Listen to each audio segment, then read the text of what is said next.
बुलढाणा शहरात मोबाईल चोरी झाल्याच्या अनेक तक्रारी शहर पोलीस स्टेशनला प्राप्त झाल्या होत्या। त्या अनुषंगानं पोलिसांनी विशेष पथकाची नेमणूक करत पथकानं तांत्रिक विश्लेषण व गुप्त माहितीच्या आधारे गुन्ह्यांचा उलगडा करून नांदुरा, देऊळघाट, संग्रामपूर तसेच बुलढाणा या ठिकाणाहून पोलिसांनी 5,20,000 रुपये किमतीचे 26 मोबाईल हस्तगत केलेत। यातील अनेक मोबाईल चोरी करून इतरांना विक्री करण्यात आले होते। हे सर्व मोबाईल पोलिसांनी मूळ मालकांना परत केलेत। आज रोजी पोलीस स्टेशन बुलढाणा शहर येथे मागील काही महिन्यांपासून बरेच लोकांचे मोबाईल गाळ झाल्याच्या तक्रारी येत होत्या।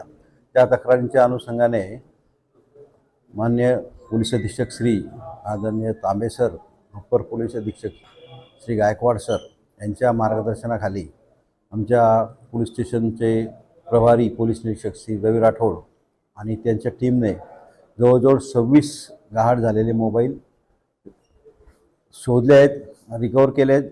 जवळजवळ ते 26 मोबाईलांची किंमत आहे 5,20,000 रुपये अशी आहे। आज आम्ही ते मूळ मालकांना परत करीत आहोत। ही उल्लेखनीय कामगिरी केली आहे रवी राठोड यांच्या मार्गदर्शनाखाली। PSI Ravi More, head constable Panjabrao Sakhare, head constable Sunil Jadhav, police constable Yuvraj Shinde, police constable Vinod Bore, police constable Manoj सोनने यांनी पथक तयार करून एक चांगली कौतुकास्पद अभिनंदनीय कारवाई केलेली आहे। त्यांचं माननीय पोलीस अधीक्षक साहेबांनीही कौतुक केलं आहे, अप्पर पोलीस अधीक्षक साहेबांनी कौतुक केलं आहे आणि मी त्यांचं अभिनंदन करतो। तशी आता आम्ही हे 26 मोबाईल मूळ मालकांना परत करीत आहोत।